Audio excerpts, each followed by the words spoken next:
নমস্কাৰ, আসসালামু আলাইকুম। মই ফাৰহান আপোনালোকক মোৰ চেনেলটোলৈ স্বাগতম জনাইছোঁ। আশা কৰোঁ আপোনালোক ভালে আছে। আজি কি কথা পাতিম আৰু আজি কথা পাতিবলৈ একোৱেই নাই, তথাপিও আজি আমাৰ সকলোৰে প্ৰিয় মৰমৰ প্ৰাণৰ শিল্পী জুবিন দাৰ কথাই পাতিব বিচাৰিছোঁ।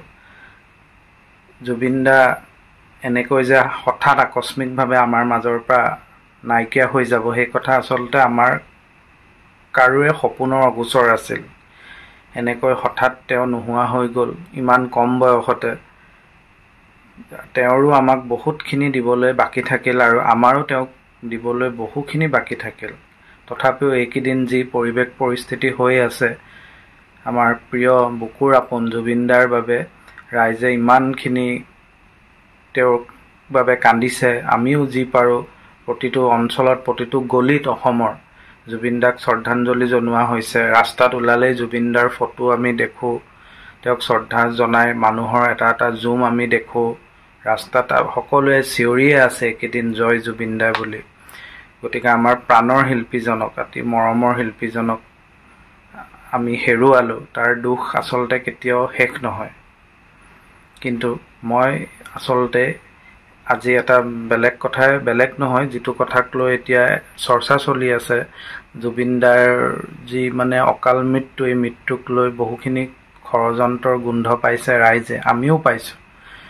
তেওঁক কি পৰিস্থিতিত ছিংগাপুৰলৈ লৈ যোৱা হ'ল, তাৰপাছত কেনেকৈ তেওঁক সাগৰলৈ নিয়া হ'ল, সাগৰত তেওঁ সাঁতোৰোতে তেওঁ লাইফ জেকেট নিপিন্ধাকৈ তেওঁ কিয় সাঁতুৰিলে, এই গোটেই কথাবোৰে মানুহৰ মাজত এক সন্দেহৰ ভাৱ সৃষ্টি কৰিছে আৰু কৰাটোও স্বাভাৱিক।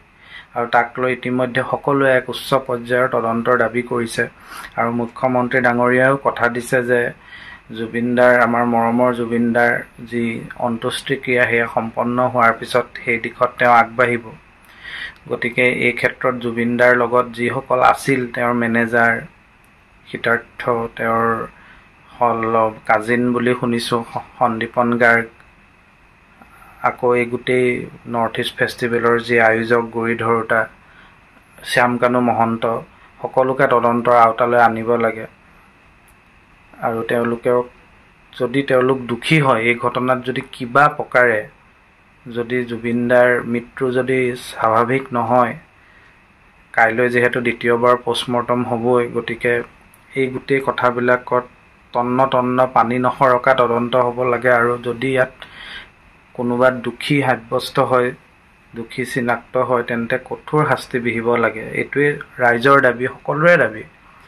কাৰণ জুবিন দাৰ দৰে ব্যক্তি, জুবিন দাৰ দৰে শিল্পী অসমে আৰু বহু বছৰলৈ নাপায় বুলি সকলোৱে কৈছে, আমিও ভাবোঁ।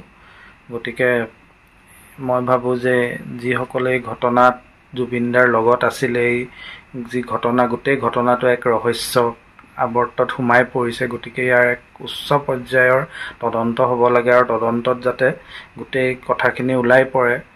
যদি ইয়াত কোনোবা দোষী সাব্যস্ত হয়, তেন্তে কঠোৰ শাস্তি বিহিব লাগে। গতিকে এই ক্ষেত্ৰত মুখ্যমন্ত্ৰী ডাঙৰীয়াই বিশেষ পদক্ষেপ ল'ব বুলি আমি আশা কৰিছোঁ আৰু ল'বই লাগিব। কাৰণ জুবিন দাটো কোনো ব্যক্তি নাছিল, তেওঁ এটা অনুষ্ঠান আছিল। ভূপেন হাজৰিকা ডাঙৰীয়াৰ পিছতে ৰাইজে যদি কাৰোবাক ভাল পাইছিল, অসমক যদি কোনোবাই বিশ্ব দৰবাৰত প্ৰতিষ্ঠা কৰাইছিল, তেন্তে সেয়াই আছিল আমাৰ মৰমৰ জুবিন দা। গতিকে জুবিন দাৰ বাবে আমি এইখিনি কৰিবই লাগিব। গতিকে মই ভাবোঁ ৰাইজে এই ক্ষেত্ৰত চকু দিব লাগিব। তেওঁৰ যাতে দোষী, যদি তেওঁৰ ঘটনাত জড়িত যিসকল ব্যক্তি যদি দোষী প্ৰমাণ হয়, তেওঁলোক যাতে সাৰি নাযায়, এই ক্ষেত্ৰত বিশেষ পদক্ষেপ আমিও ল'ব লাগিব, চৰকাৰেও এই ক্ষেত্ৰত চকু দিব লাগিব। গতিকে এই কথাখিনিয়ে কৈছোঁ। আজিৰ ভিডিঅ'টোত আৰু বিশেষ একো কথা ক'বলৈ মন নাই, কিন্তু জুবিন দাৰ স্মৃতিত এই কথাখিনি ক'বলৈ বাধ্য হ'লোঁ। তেওঁৰ আচলতে যি হঠাৎ নোহোৱা হোৱাৰ দুখে আচলতে সকলোকে খুন্দা মাৰি ধৰিছে, শোকত ম্ৰিয়মান আজি ৰাজ্য।